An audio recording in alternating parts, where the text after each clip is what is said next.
Olá, dando continuidade ao ciclo A Judicialização da Violência de Gênero em Debate, hoje vamos entrevistar a doutoranda Matilde Quiroga Castelhano, do Programa de Pós-Graduação em Antropologia Social da Universidade Federal de Santa Catarina e pesquisadora do LEVES, Laboratório de Estudos das Violências da Universidade Federal de Santa Catarina. A entrevista vai ser feita pelas professoras Aline Bonetti, professora do Departamento de Antropologia da Universidade Federal de Santa Catarina, Fernanda Cardoso, pesquisadora do LEVES, e por mim, Teófilos Rifiotes, professor também do Programa de Pós-Graduação em Antropologia Social. Matilde Quiroga escreveu um texto, e esse texto aprofunda a análise de um caso que permite discutir a vitimização nas situações de violência ou nos processos de violência de gênero. Matilde, para começar, nós gostaríamos de te ouvir sobre o caso que você analisou e como ele nos ajuda a compreender, a pensar a condição da vítima nos casos de violência de gênero. Por favor. Bom, obrigada, professoras e professor, pelo convite. Esse caso que está narrado no artigo que eu escrevi para nosso projeto conta a história da Vitória e do Reginaldo, e eu presenciei a audiência em que a Vitória está denunciando agressão por parte do Reginaldo. Esse caso tinha acontecido um ano antes da audiência, e durante o depoimento da Vitória, ela narra que o Reginaldo teria agredido ela quando voltou do trabalho. Durante toda a audiência, ela se mostra bastante afetada emocionalmente ainda pela situação, e através do seu discurso, ela vai construindo toda essa versão que ela tem dos fatos. No segundo momento, são as testemunhas, que são os policiais militares que participam da audiência, e eles também vão comentar em relação ao que eles presenciaram.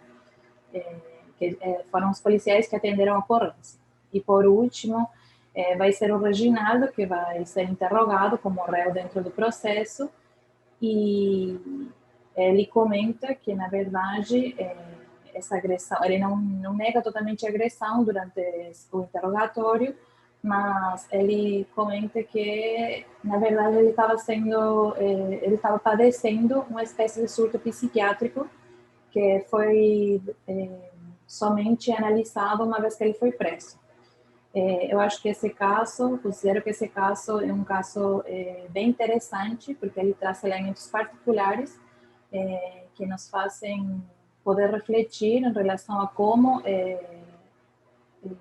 esses processos de vitimização transitam pelo espaço das audiências e da judicialização e do judiciário, e que não é somente a vítima que é considerada a vítima própria do processo, que é considerada como vítima, sino que esse local muitas vezes se desloca para outros atores, como no caso do Reginaldo.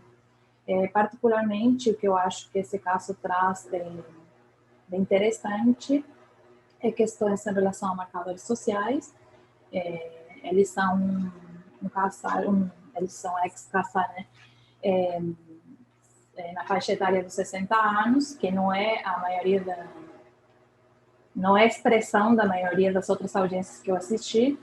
E, por sua vez, outra questão que me chama muita atenção é esse discurso da questão de saúde atravessando as discussões dentro da audiência.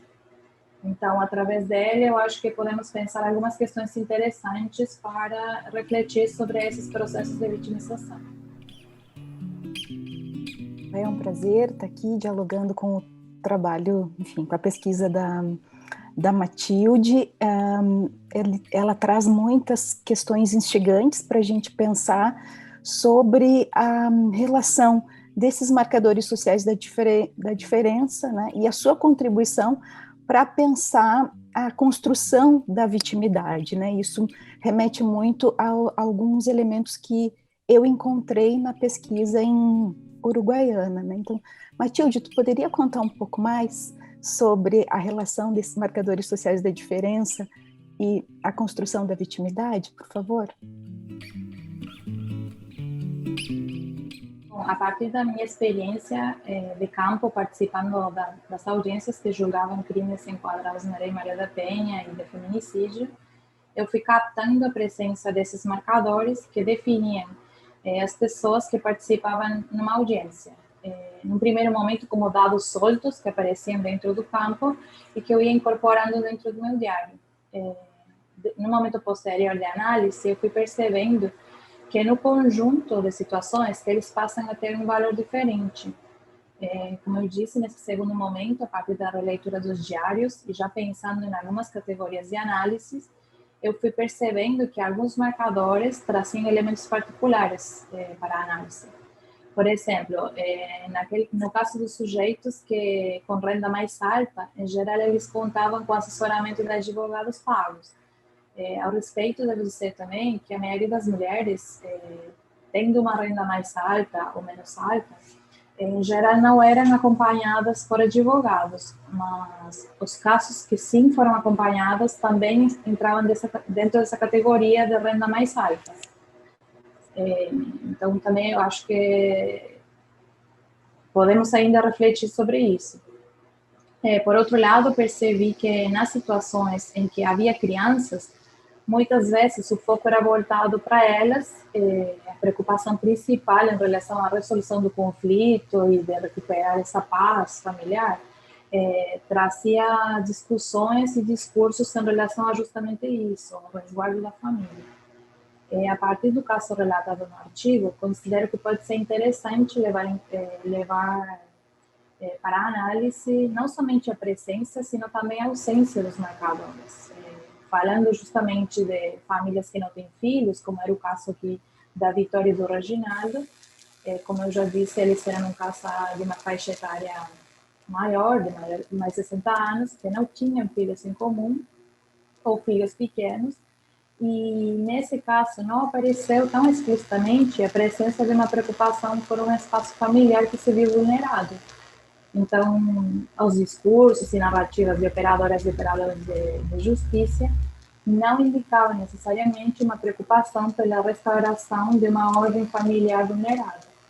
Eu considero que é bem interessante ainda analisar como esses marcadores sociais vão atravessando os processos de vitimização em cada uma das audiências, e é um assunto no que pretendo investir, e até eu acho que também é interessante pensar nele e pensar nas moralidades, que considero que essa conjunção dessas duas reflexões pode nos trazer análises bem profundas e relevantes sobre o assunto. Matilde, com base na tua experiência em campo, como o enfoque na saúde mental e no uso de álcool e na dependência química pode contribuir nos estudos da construção da vitimidade e da judicialização da violência de gênero?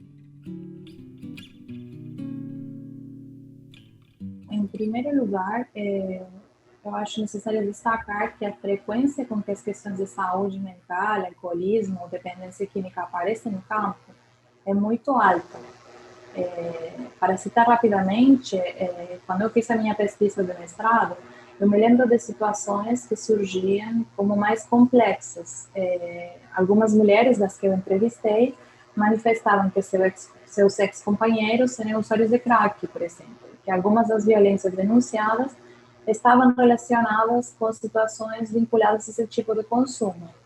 Me lembro de um caso, que foi a primeira mulher que eu entrevistei, em que ela denunciava o ex-companheiro por agressão contra ela e seu filho, e segundo o que ela denunciou na época, ele tinha tentado entrar na casa à força para pegar os eletrodomésticos e vendê-los, para poder consumir.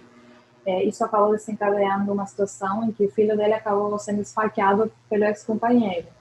Na época, ela me contou que somente fez a denúncia porque o filho dela corria o risco de ser processado. E que já tinha feito outras denúncias, mas que ele ficava preso uns dias e depois era solto novamente. Então, apareceu no momento como uma dificuldade do judiciário de atender uma problemática de saúde que perpassava a resposta punitiva. Em algum sentido, também refletir como essas instituições estão preparadas para acolher essas situações de saúde ou de consumo. Pelo menos aí, nesse momento, ainda não estava tendo uma solução, ou não estava sendo... a problemática não estava sendo tratada, aparentemente, segundo o discurso da vítima que eu entrevistei. Por outro lado, na pesquisa atual, assistindo às audiências, devo mencionar que, ao mesmo tempo, é uma preocupação bem explícita de quem representa o Poder Judiciário. No caso, a pergunta em relação ao consumo, que é formulada como o senhor tem algum vício, que eu ouço sempre quando começam os interrogatórios dos réus, é uma das perguntas que compõem essa série de perguntas que são feitas a todos os réus quando é aplicado o primeiro questionário sobre a vida pessoal dos réus antes do interrogatório sobre os fatos acontecidos ou denunciados.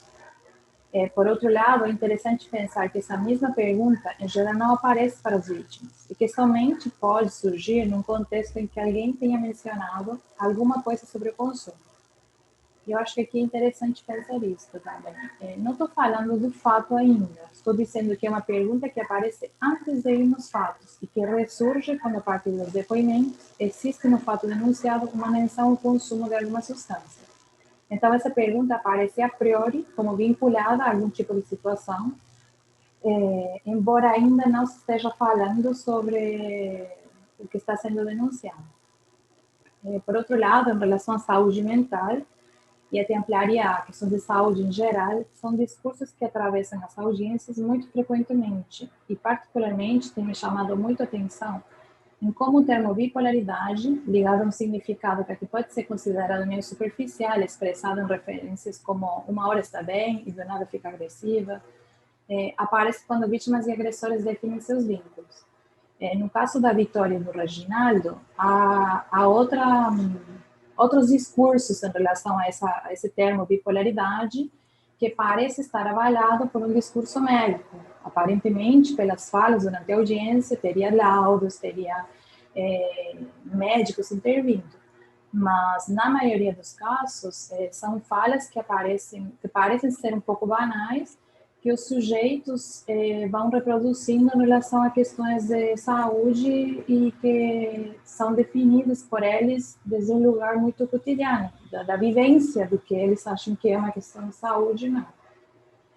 Outra questão que considero interessante, que aparece um pouco citada no artigo, é que durante o espaço da audiência aparece um espaço para introduzir questões de saúde, de sentimentos, de emoções, que definem o estado dos sujeitos no momento dos depoimentos. Parece haver, então, operadores e operadoras de justiça, juízes, advogadas, promotoras, parece haver nelas uma atitude de escuta, de contenção, mas que poucas vezes elas são contempladas num outro momento posterior, por exemplo, através de algum encaminhamento para algum serviço. Muitas vezes fico na dúvida se é por falta de serviço, se é por fragilidade da rede, ou se ainda não há uma preparação, como eu disse no começo, para trabalhar sobre essas questões. Diria que praticamente a única exceção para esses casos, ou seja, os casos que em geral são encaminhados para outros serviços terapêuticos, de atendimento da saúde psicológica, são os de crianças.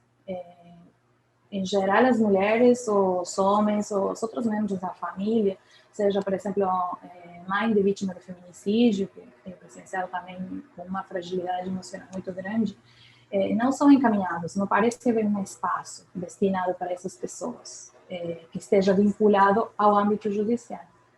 Então, para mim, ainda é uma questão que precisa ser mais explorada, e isso vai nos permitir refletir sobre essa dimensão da saúde na judicialização da violência de gênero e quais são os mecanismos que ativam nesses discursos, quais os sentidos que os sujeitos lhes otorgam, quais as moralidades que atravessam esses discursos também e quais os efeitos que eles têm na produção da vitimização.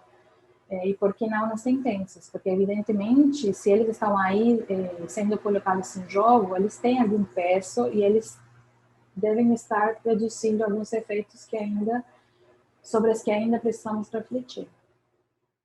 Obrigado, Matilde. Obrigado, Aline. Obrigado, Fernanda.